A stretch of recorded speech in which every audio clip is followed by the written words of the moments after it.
If you have nagging neck pain and you can't seem to get it to go away, what you don't see might be causing the problem.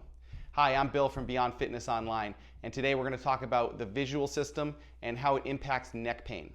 Now, our visual system is very large. We should be able to see about 180 to 190 degrees side to side, and that's with our peripheral vision. We should also be able to see above us and below us without actually moving our eyes in any of those directions.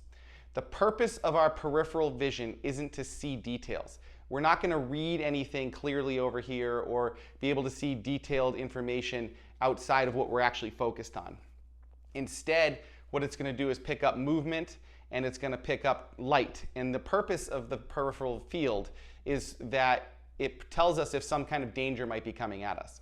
Now, if we think about the definition of pain, pain is an output by the brain telling us that I don't think what we're doing is safe.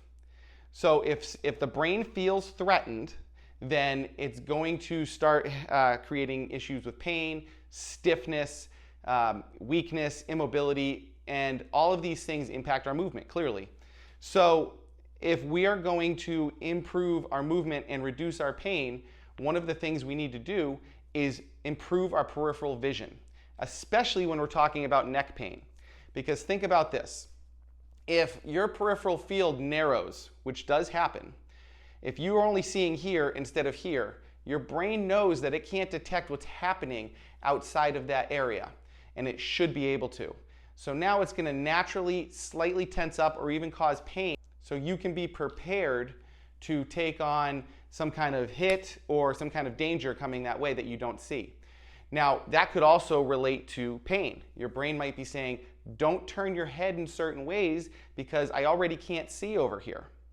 So, for example, if your peripheral field is limited on this side and you're only seeing to here and not to here, then what's happening is your brain's going, whenever I turn my head this way, I'm seeing even less of what's happening on that side, so I'm not thinking that's safe. So I'm going to give you pain in the neck so that you don't turn your head that way as much or as quickly.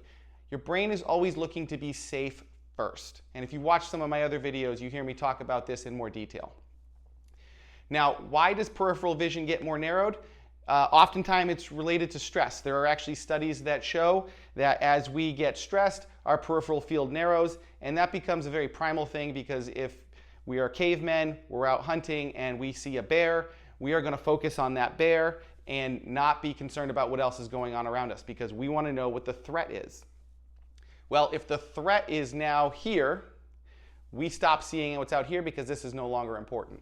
Well, stress doesn't just show up as a bear. It can show up as work stress, relationship stress, nutritional stress. It can be injuries that you've already had. It can be all kinds of different things that add to that. And I'll have more videos on that in the future. So if our peripheral vision is narrowed, we can't turn our head, it hurts. One of the things we can do is improve our peripheral vision in order to improve our neck mobility. So here's how we're going to do this. We are going to use the AIM system where we assess, implement, and measure. So we're going to assess first. How far can you turn your head? Where does it hurt? Which way can you go? How quickly do you move into that? How confident are you moving into that range of motion? Get a real idea of how this feels. Then we're going to do a peripheral vision exercise, and this gets very simple. We're going to have a focal point. So right now I'm looking directly at the camera. We're going to take our fingers. Now remember, the peripheral field sees movement, so we want to wiggle the fingers like this, and while we're staying focused on the target in front of us, we're going to go as wide as we can until we can't see the fingers anymore. Now you may find that, okay, I lose it on one side, but I can still see it on the other. And that's okay. Then you know that you have a weaker side with your peripheral vision. So what we do is we just think of it like you're grabbing an object. If you lose it right here, come back, re-grab that vision and pull it back just a little further. You'll find that you're able to expand your vision by doing this just a little bit. So do this for about 60 seconds. See if you're able to expand how much you're able to move your hands where you can still see them. Then we're going to reassess that neck movement. So we're going to turn our head to whatever range of motion or direction that was bothering you before. And if that has improved, then we know that peripheral vision is part of the problem with your neck pain. Now, we talked about stress being the driver of peripheral vision. So what we want to do is we also want to lower our stress levels.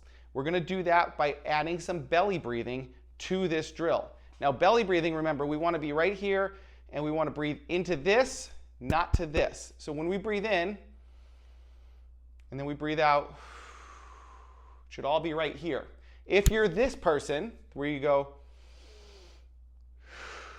that's stress breathing, and that's contributing to your stress. So what we want to do is just really focus on trying to get some pressure into the belly, and when you inhale, it should expand.